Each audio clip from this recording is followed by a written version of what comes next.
كتابني متى درين إسا بقلنياون يطفال جدو بريزيدانتي جمتا والدا أمنتوتا ورا وانجيلا إثيوبيا باسترز صادق عبدون براي إب فاميرا إب كتابة كان رتي أرجمون حسابا إنسا كان تاسسا كنتيبان مقالة فيني أدي هدان الشابيبي باسترز صادق عبدون برجرين إساني كيستي وان خوبتان هند ألوتاف أكتوتي بريساني إهسو إساني غلطي فتانيرو حالون فالا أبولو مافي ولو توهمون أراربوسو في حالو ديسون كرانجين وارا إت أرجمو تاو دبتان ይሄ መጽሐፍ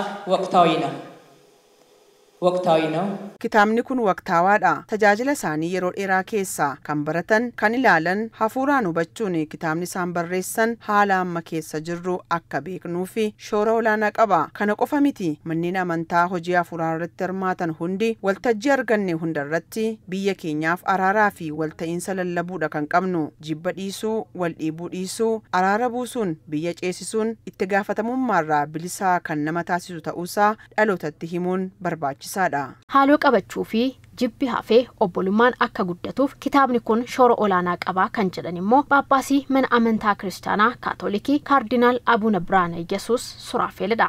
Pastor Saadiquu Abdoon እንኳን ደስ አሎት Pastor Saadiquu Abdoo baga gammaddan jechuun barbaada. Kitaabni kun ergaa guddaadha. Abdii qabna wantoonni hedduun jijjiiramanii jibbi obbolaa gidduu ture hafee wal kabajuun walta'insaan biyya keessa jiraatamu taate Itoophiyaan abdii akkasiiti kan qabnu Itoophiyaan ofiif qofaa osoo hin taane addunyaaf biyya fakkeenya taatudha. Abdiis qabna. Barreessaa olaanaan yaa'ii dhaabbilee amantaa Itoophiyaa Lubataa Gaayitaaddalaa ebba kitaabicha irratti argamuun ergaa dabarsaniin araarrii fi jaalalli yoo jiraate biyya lafaarratti wal dhabdeen hin jiraatu kitaabni kun isaaf furtuudhas jedhan.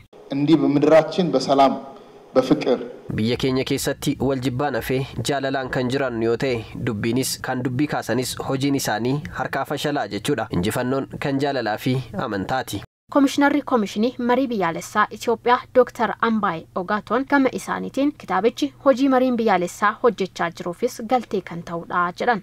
የዚህ አይነት መጽሐፍ ጠቃሚ ግብዣን ያቀርባል. Kitaabni akkasii kun baay'ee kan nama fayyadudha. Kaka'umsa nagaaf bakka guddaa kennus nu keessatti uuma. Yeroo dubbifnu of akka ilaallu nu taasisa. Pirezidaantiin Gamtaa Waldaa Warra Wangeelaa Itoophiyaa fi barreessaan kitaabichaa Paaster Saadiquu Abdoo kaayyoon kitaabichaa namni ofiisaa ilaalee hammeenyarra akka fagaatuu fi waan gaarii duuka akka bu'uuf ta'uu dubbataniiru. Namni hundi murtoo waaqaaf dhiisee dhiifamaa fi obbolummaaf of qopheessuu qaba jedhaniiru.